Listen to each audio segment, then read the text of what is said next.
Estamos ya con nuestros invitados. Saludamos primero a doña Evelyn Vira, directora nacional de la Confederación de Sindicatos Bancarios y del Sistema Financiero y dirigente del sindicato de HDI Seguros. Así Bienvenida, bienvenida. Y también a don Gonzalo Durán, académico de la Universidad de Chile y economista de la Fundación Sol. Hoy día el tema que nos convoca es la negociación colectiva ramal como elemento para superar la desigualdad. Y Evelyn, voy a arrancar contigo, por supuesto. Tú, como ya decía, trabajas en la Confederación Bancaria. Así es. Y junto a la Fundación Sol, ustedes presentaron un proyecto de negociación colectiva ramal, ¿cierto? Nos gustaría que nos explicara más o menos en qué consiste y, por supuesto, de qué manera podría contribuir, y ahí lo complementa Gonzalo, a reducir un gran problema que tenemos en Chile, que es la desigualdad salarial. Sí, mira, efectivamente nosotros trabajamos este proyecto, más o menos como 8 meses fue lo que trabajamos en conjunto con la Fundación Sol, los dirigentes de la Confederación Bancaria, y trabajamos también conociendo situaciones de países como Uruguay, Brasil, también ahí estudiando países europeos que ya tienen, ¿cierto?, la negociación ramal. Y en ese sentido tenemos nosotros 3 principios fundamentales, que es la unidad, que todos, ¿cierto?, los como dirigentes sindicales siempre hablamos de que tenemos que tener unidad, tenemos que trabajar en conjunto para poder sacar adelante esta propuesta. Por otra parte, también el tema de la solidaridad, esa palabra que a veces cuesta pronunciar, pero es importante y relevante esta palabra, dado que muchas veces dentro de nuestras propias organizaciones el trabajador no entiende que cuando uno negocia un contrato colectivo y tiene que ampliar este contrato a los que no están sindicalizados, se genera de repente ese tema de que ¿por qué? Si yo me sindicalizo tengo que compartir estas ganancias que obtuvimos con los que no se sindicalizaron. Entonces ahí viene el tema de ser solidarios con los otros, porque muchas veces hay temor dentro del trabajador a sindicalizarse, a estar agrupado en conjunto, también porque hay todo un tema cultural de que el comunismo y ciertas materias que muchas veces el trabajador tiende a temer al colectivo. Es verdad eso. Y por otra parte, es la participación. Esta no es una propuesta que está cerrada, no es una propuesta que viene, ¿cierto?, a entregar todas las respuestas que necesitamos. Es una respuesta que se sigue construyendo en conjunto con las otras organizaciones, ¿cierto?, que nosotros llamamos a participar, a abrir el debate, porque en este momento estamos en eso, abriendo el debate, viendo cuáles son las posibilidades que tenemos, cuáles son los caminos a tomar también en esta gran iniciativa que hemos ya avanzado como confederación junto con la Fundación Sol. Y ahí, Gonzalo, tú puedes entrar para explicarnos un poco cómo puede contribuir esto al tema de la desigualdad salarial. Sí, bueno, en términos de la desigualdad yo creo que es bueno poner un marco, un contexto. La desigualdad sabemos que se puede medir de distintos métodos. Uno de ellos que se ha hecho muy popular en los últimos años ha sido el que ha impulsado o ha empujado el Laboratorio de la Desigualdad Mundial, que está guiado por el economista francés Thomas Piketty, en donde él se hizo la pregunta: ¿cuánto concentra el 1% más rico en cada país?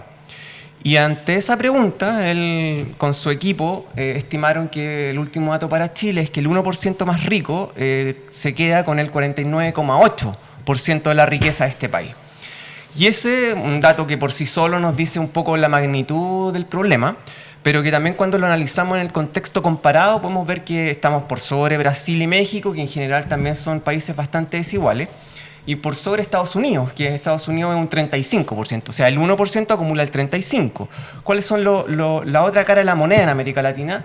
Tenemos países como Uruguay con un 27%, el 1% acumula un 27%, casi la mitad de lo que pasa acá en Chile, o Argentina con un 26%.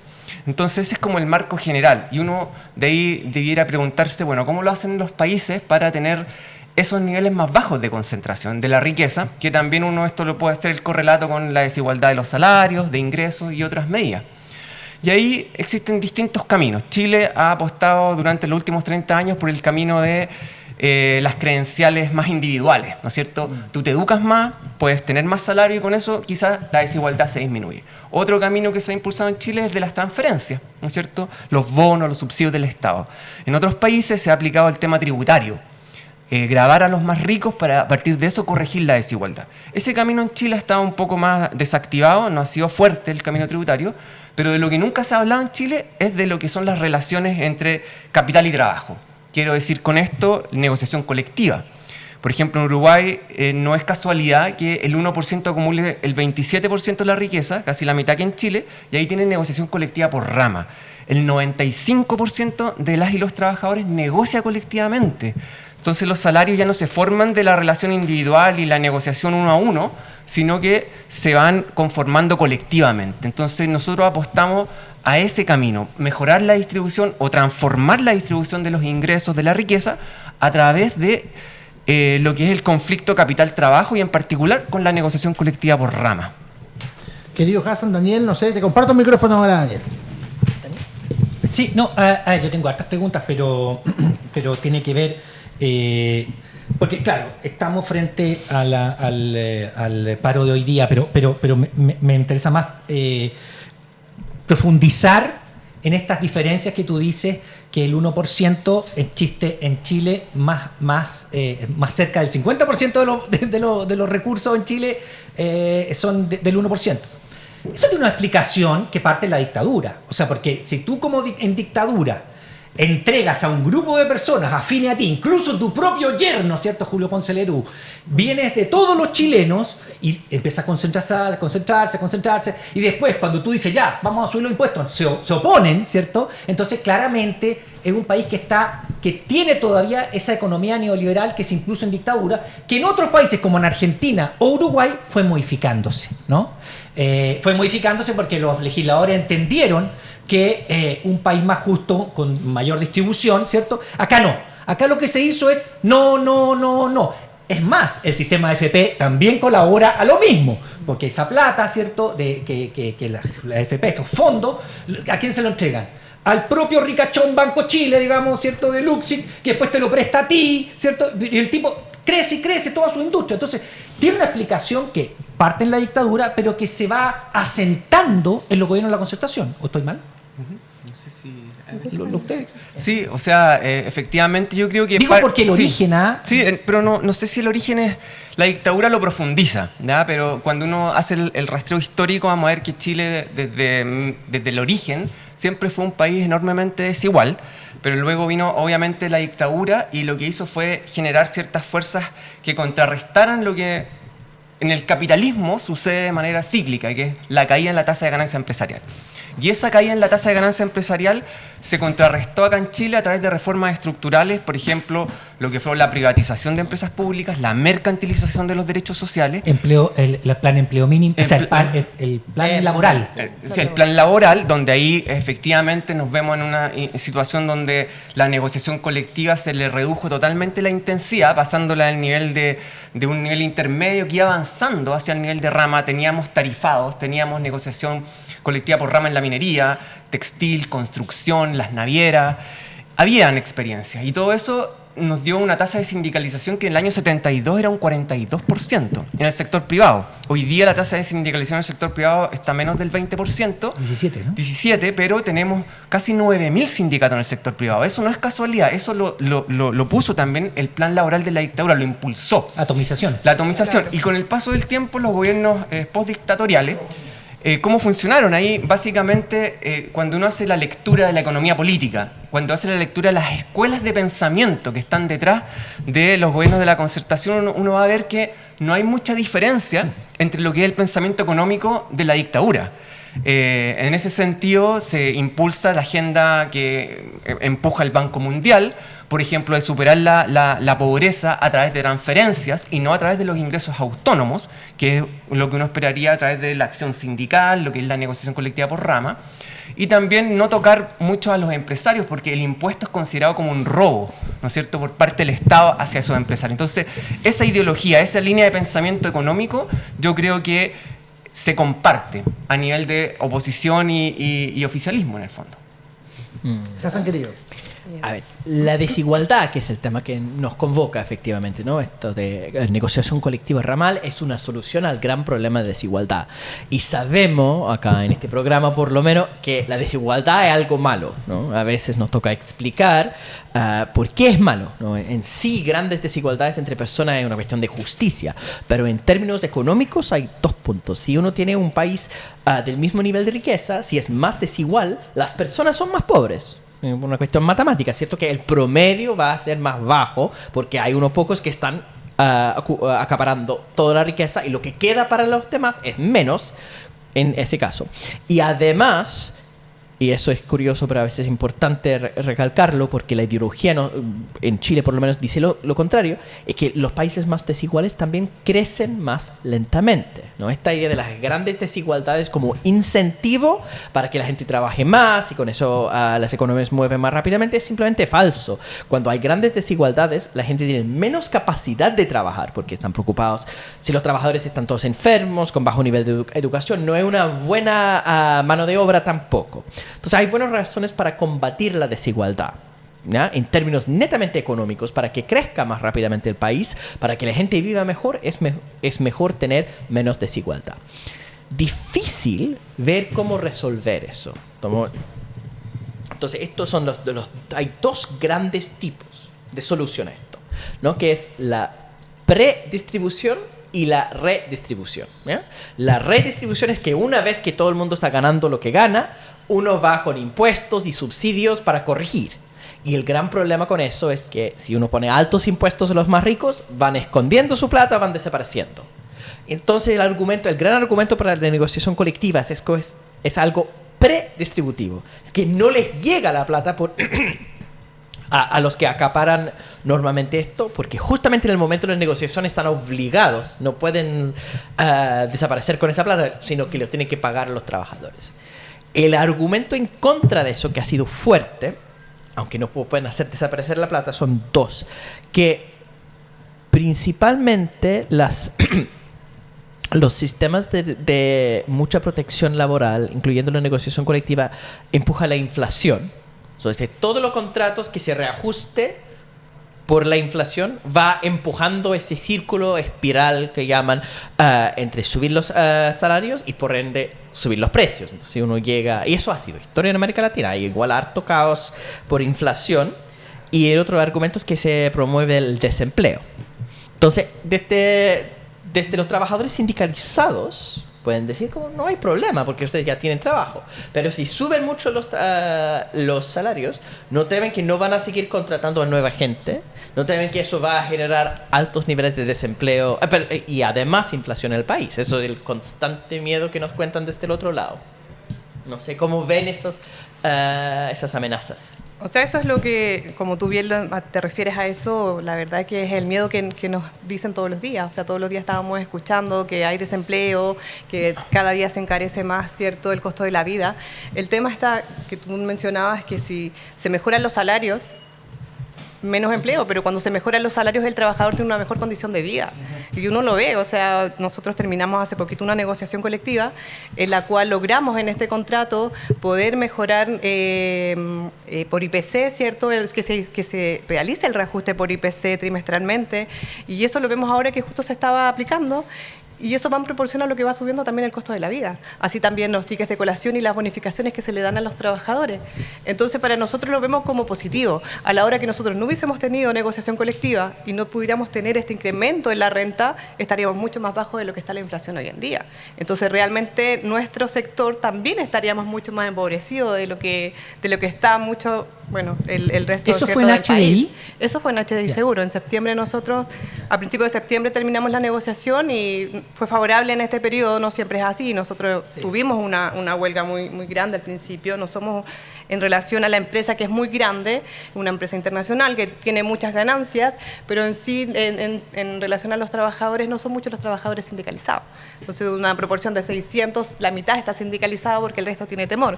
Entonces, eso también nos quita la fuerza negociadora.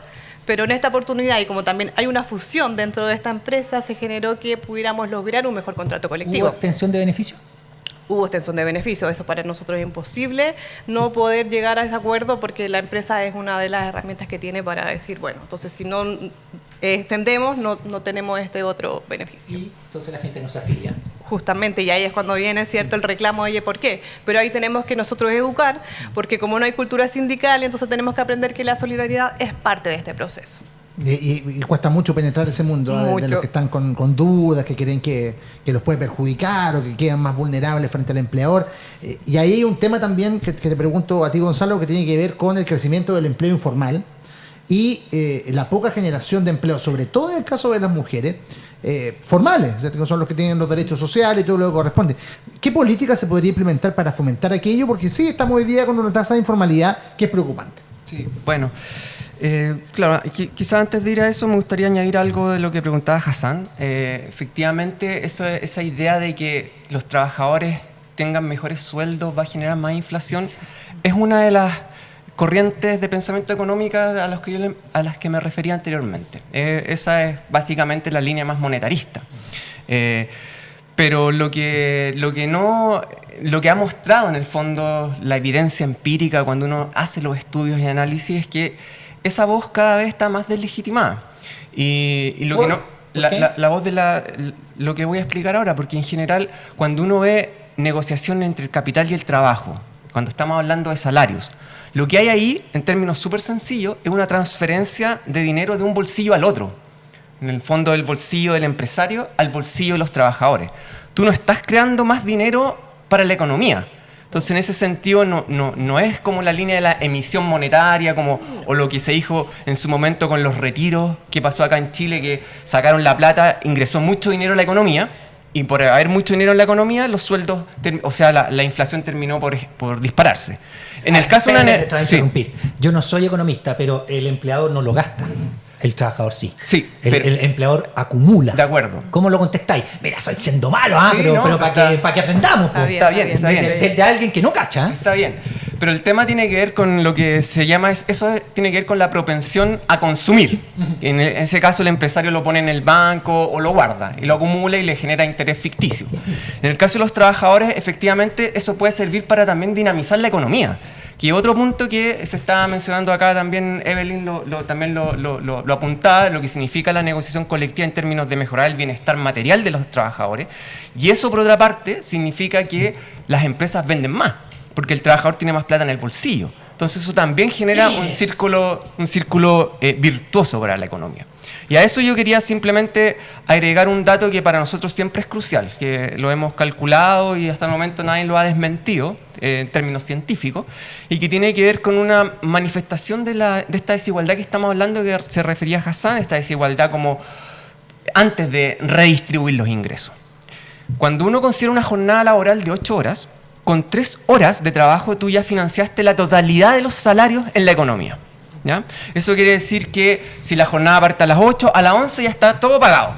Y de ahí para adelante es solo ganancia para el empresario. De eso estamos hablando cuando nos referimos con la negociación colectiva y cómo eso puede mejorar esa relación. Ahora, en términos del empleo formal, informal, lo que está sucediendo ahí, claramente ahí hay una cuestión que hay que tener en cuenta, que también cuando tú tienes tasas de desempleo elevadas, eso es favorable para disminuir el poder de negociación que tienen los trabajadores. Eso no hay que descartarlo. O sea, eso funciona así. ¿Por qué? Porque cuando tú tienes un alto desempleo y, por ejemplo, va el sindicato y dice, nosotros tenemos este contrato colectivo, queremos negociar, ¿qué es lo que dice la empresa? La empresa dice, un momento, acá tenemos una tasa de desempleo de 10%. Entonces usted no me venga aquí a pedir mejoras, porque yo puedo ir ahí afuera, abro la puerta y hay otras 100 personas que pueden tomar su puesto.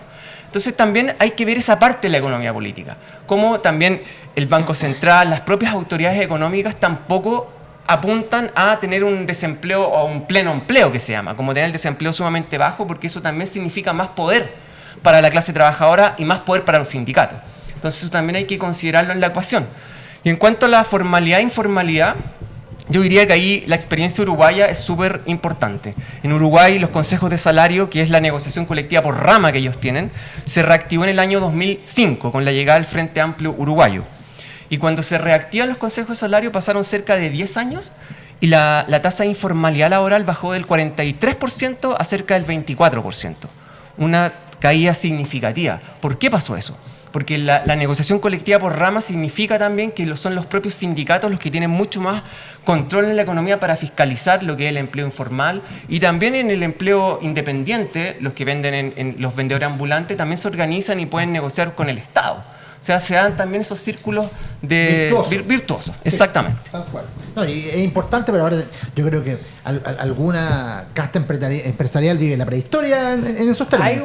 Perdón, quería volver a ese punto, que es una dificultad. Cuando ustedes sacan el dato y dicen ya, a las 11 de la mañana ya está pagado con la productividad del trabajador y todo lo demás va a utilidades.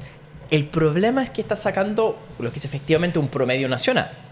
Y lo que caracteriza a una economía como la chilena es, en términos técnicos, lo que se llama la heterogeneidad productiva, que es que ciertos sectores que producen muchísimo, principalmente minería, y otros sectores que están produciendo la nada misma, que son muchas micropymes, que son proyectos de subsistencia, donde la persona está produciendo poco más que lo suficiente para sobrevivir. Y entonces sacar un promedio de ese tipo puede ser bastante engañoso, porque claro, hay empresas que están produciendo muchísimo en 5 minutos y otros donde todo el día y no han producido casi nada. Entonces, cuando uno dice ya, ok, en el problema de la negociación salarial, hay algunos sectores que tienen la capacidad de pagar eso y otros que no.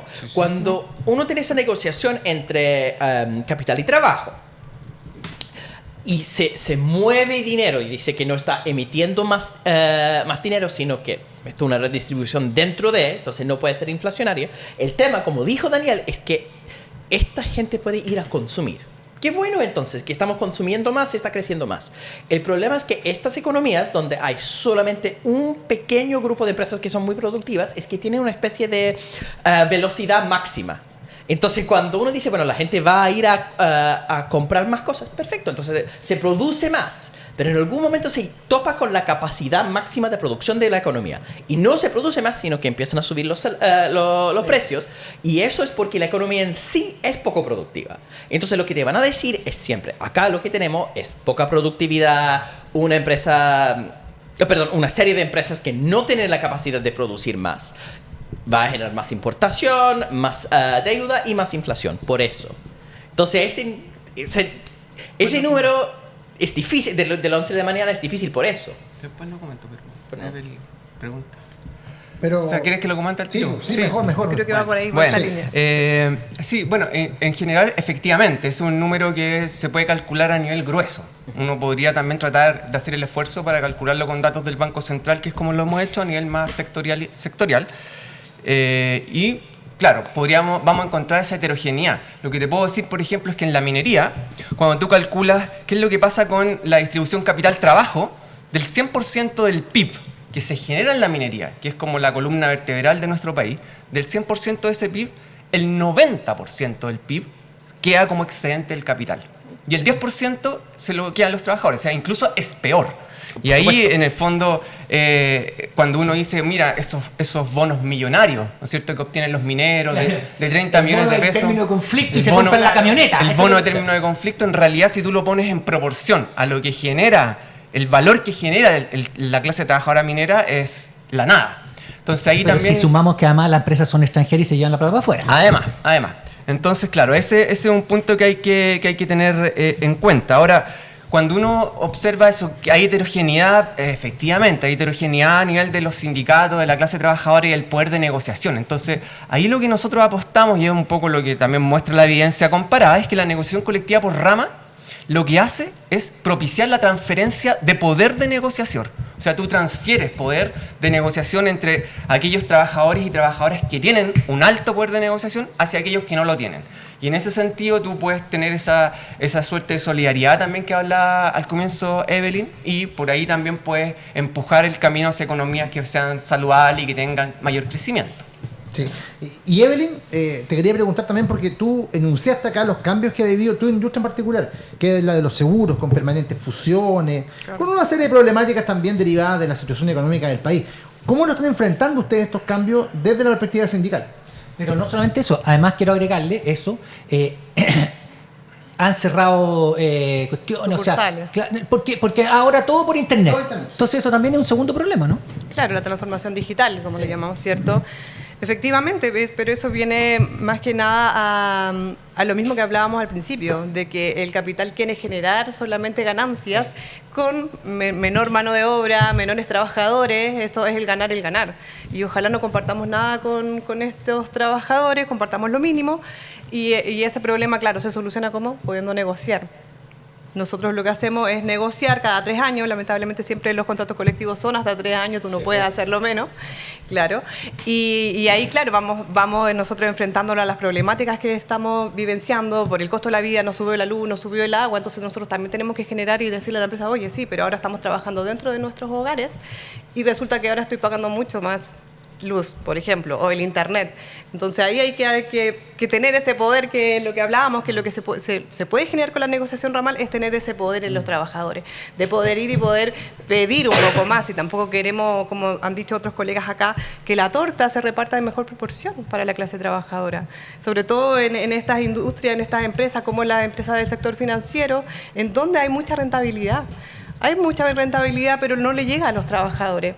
Y como se ha dado muchas veces en que se privatizan muchas empresas, y a nosotros, ¿qué nos dicen, cierto? Al ciudadano común y silvestre, al ciudadano a pie, sí, privaticemos, porque las ganancias de estas empresas luego van a generar el derroche, ¿cierto?, de ganancias, y les va a llegar a la clase trabajadora, justamente, va a chorrear, esa palabra, va a chorrear, y así todos vamos a tener una economía saludable y los ciudadanos van a estar bien. Pero hemos visto en los años que eso no está pasando.